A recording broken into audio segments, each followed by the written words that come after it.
Hello बच्चों, कैसे हैं आप लोग। आई होप कि आप लोग बहुत ही अच्छे होंगे, मस्त होंगे, स्वस्थ होंगे और मन लगाकर पढ़ाई को कर रहे होंगे। तो आज हम लोग पढ़ेंगे बायोलॉजी। और बायोलॉजी हम लोग पढ़ेंगे कोशिका के बारे में पढ़ेंगे, जो कि क्लास 11th में भी इसको पढ़ना है। और किसी भी कॉम्पिटिटिव एग्जाम के लिए ये वीडियो आप लोग के लिए बहुत ही इंपॉर्टेंट है, क्योंकि आज इसको बहुत ही मज़ेदार तरीक़े से हम लोग पढ़ने वाले हैं। ठीक है, तो कोशिका के सबसे बारे में पढ़ते हैं, क्योंकि बायोलॉजी में सबसे अगर पहले किसी टॉपिक को पढ़ा जाता है तो है कोशिका यानी कि सेल। ठीक है ना। तो आज हम लोग पार्ट 1 वीडियो देखेंगे इसका। ठीक है, और इसके बाद पार्ट 1 वीडियो देखेंगे। चलिए, सबसे पहले हम लोग जानते हैं कि बायोलॉजी है क्या। ठीक है, बायोलॉजी को अंग्रेजी में हम लोग बायोलॉजी को हिंदी में हम लोग जीव विज्ञान कहते हैं, अंग्रेजी में बायोलॉजी कहते हैं। तो लिखा गया है कि विज्ञान की वह शाखा जिसके अंतर्गत जीव जंतुओं के बारे में अध्ययन किया जाता है, उसे हम लोग जीव विज्ञान कहते हैं ना। विज्ञान की एक शाखा है, साइंस की एक ब्रांच है, जिसको हम लोग बायोलॉजी कहते हैं। इसमें जीव जंतुओं के बारे में पढ़ते हैं। किसके बारे में? जीव जंतुओं के बारे में। इसे ही हम लोग क्या कहेंगे? जीव विज्ञान कहेंगे, बायोलॉजी कहेंगे। चलिए आगे देखते हैं। देखिए दोस्तों, जीव विज्ञान का जो जनक है अरस्तु है। जीव विज्ञान का जनक किसके कहते हैं? अरस्तु को कहते हैं। पहले आपको बता दें कि पहले क्या होता था कि पहले जीव विज्ञान के अंदर केवल जानवरों को रखा जाता था। जीव विज्ञान के अंतर्गत पहले जानवरों को रखा जाता था, जैसे हम लोग का गधा, बकरी, भैंस, कुत्ता, सियार, बकरा, बकरी, कुत्ता, सब ये सब जीव विज्ञान के अंतर्गत रहता था। ठीक है, चलिए अब आइए, अब हम लोग देखते हैं बायोलॉजी का ब्रांच। बायोलॉजी में दो भाग होता है, एक होता है जूलॉजी, दूसरा होता है बॉटनी। ठीक है, जूलॉजी को हम लोग जंतु विज्ञान कहते हैं और बॉटनी को हम लोग वनस्पति विज्ञान कहते हैं। ठीक है, और बायोलॉजी का जो जनक है उसको हम लोग अरस्तु कहते हैं। बायोलॉजी का जनक कौन है दोस्तों? तो अरस्तु है। अब देखिए, आपको बता दें कि जूलॉजी का जो जनक है, ठीक है ना, जूलॉजी का जो जनक है अरस्तु है। जूलॉजी का जनक कौन है? अरस्तु है, यानी कि जंतु विज्ञान। और बोटनी का जनक है थियोफ्रेस्टस। बोटनी का जनक यानी वनस्पति विज्ञान का जनक किसको कहते हैं? थियोफ्रेस्टस को कहते हैं। चलिए आगे देखिए, आपको हम बता दें दोस्तों कि जानवरों से ज़्यादा अगर कैटेगरी किसी की है तो पेड़ पौधों की है। ठीक है ना, जानवरों से ज़्यादा कैटेगरी किसकी है? तो जानवरों से ज़्यादा कैटेगरी पेड़ पौधों की है। ठीक है, जानवरों से ज़्यादा। आगे देखिए, आगे हम लोग का है कि जीवित कोशिका की खोज। जीवित कोशिका की खोज एंटोनी वान लीवेनहॉक ने किया। ठीक है ना, जीवित कोशिका की खोज किसने किया? एंटोनी वान लीवेनहॉक ने किया था। इसीलिए इसको जीवाणु भी कहा कि ना, हम खोज किए हैं। रोने लगा बेचारा, एकदम लोड पूरा झड़ इसमें आँख में से लोड फेंक रहा था। तो बोला कि ना, हम खोज किए हैं। तो बोला कि चलो तुम तो जीवित कोशिका की खोज कर दिया। इसीलिए इसको जीवाणु विज्ञान का पिता कहा जाता है। लीवेनहॉक को, एंटोनी वान लीवेनहॉक को जीवाणु विज्ञान का पिता कहते हैं। चलिए आगे तो बढ़े ना। आगे हम लोग का कि हमारा शरीर छोटी छोटी कोशिका से मिलकर बना है, इसीलिए इसको कोशिका सिद्धांत दिया गया। क्या कहा गया बच्चों? तो हमारा जो शरीर है, चाहे कोई भी चीज़ है, अगर घर एक बना है ना, तो छोटी छोटी ईंटों से ही मिलकर बना है। तो घर के लिए कोशिका क्या है? ईंट है। घर के लिए कोशिका क्या है? ईंट है। उसी प्रकार हमारा शरीर जो है छोटी छोटी कोशिका से मिलकर बना है, तो उसको हम लोग कोशिका सिद्धांत कहते हैं। क्या कहते हैं? कोशिका सिद्धांत। चलिए आगे आपको हम बता दें कि कोशिका सिद्धांत स्लाइडेन एवं स्वान ने दिया था। किसने दिया था? स्लाइडेन एवं स्वान ने। कोशिका का जो सिद्धांत दिया वो किसने दिया? स्लाइडेन एवं स्वान ने दिया था। आगे हम लोग का सबसे बड़ी कोशिका शुतुरमुर्ग के अंडे की होती है ना। सबसे बड़ी कोशिका शुतुरमुर्ग के अंडे के तरबूजा बराबर होता है। उसका ससुरा का कोशिका जो होता है शुतुरमुर्ग का अंडा का तरबूजा बराबर होता है, एकदम बड़का होता है। फोड़ेंगे तो बहुत बड़का इसकी कोशिका होता है। चलिए अगला क्वेश्चन है, सबसे छोटी कोशिका माइकोप्लाज्मा की होती है। इसको आप लोग याद कर लीजिएगा। अब इसको कॉपी में आप नोट करते चलिए। ठीक है ना, सबसे छोटी कोशिका माइकोप्लाज्मा की होती है। देखिए दोस्तों, ये हमारा खुद से हाथ से लिखा हुआ नोट्स है, इसमें बहुत सारा मेहनत है। तो आपको अगर अच्छा लगे तो अपने दोस्तों के पास भी शेयर करिएगा। चलिए आगे देखिए, आगे हम लोगों का दोस्तों कि शरीर में सबसे बड़ा, छोटा एवं लंबी कोशिका। तो देखिए, शरीर में सबसे बड़ा अगर कोशिका होती है तो वो मादा की होती है। ठीक है ना, शरीर में सबसे बड़ा अगर कोशिका होती है, ठीक है, तो वो मादा की होती है, यानी कि मादा के ओवा में होता है। सबसे छोटी कोशिका पुरुष के स्पर्म में होता है, शुक्राणु में। और सबसे लंबी कोशिका न्यूरॉन की होती है। ठीक है, चलिए आगे देखिए, आपको हम बता दें कि ब्रेन की कोशिका को न्यूरॉन कहते हैं। ब्रेन की कोशिका को क्या कहते हैं? न्यूरॉन कहते हैं। या इसी को हम लोग हिंदी में तंत्रिका कोशिका कहते हैं, सबसे लंबी कोशिका। चलिए अब आगे देखिए, बहुत ही इम्पोर्टेंट है, इससे आप बेहतर कहीं यूट्यूब पर नहीं देख सकते हैं क्योंकि ये खुद से बनाया हुआ नोट्स है। चलिए आगे देखिए, लिखा गया है कि विभाजन तेजी से होता है किसमें, यकृत में। यकृत को अंग्रेजी में लीवर कहते हैं और उर्दू में जिगर कहते हैं ना, जिगर का टुकड़ा, ठीक है ना।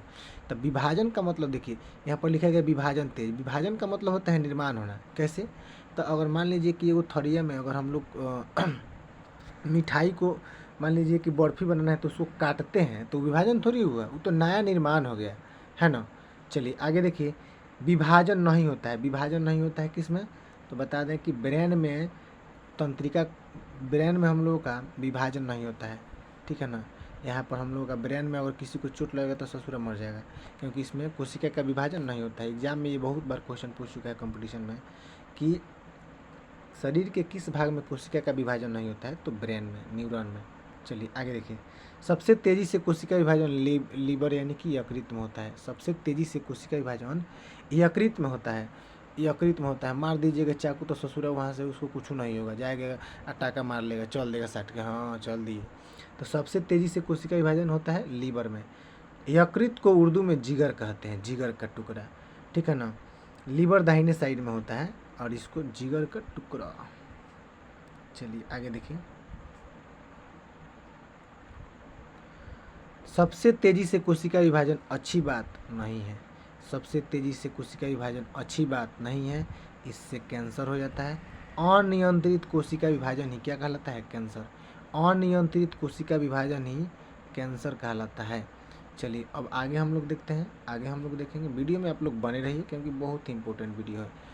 सबसे पहले कोशिका के अंदर जानेंगे क्या होता है। तो देखिए, कोशिका के अंदर माइटोकॉन्ड्रिया होता है, राइबोसोम होता है, गोल्जी बॉडी होता है, एंडोप्लाज्मिक रेटिकुलम होता है, सेंट्रोसोम होता है, लाइसोसोम होता है, न्यूक्लियस होता है, वेहिकुलम होता है।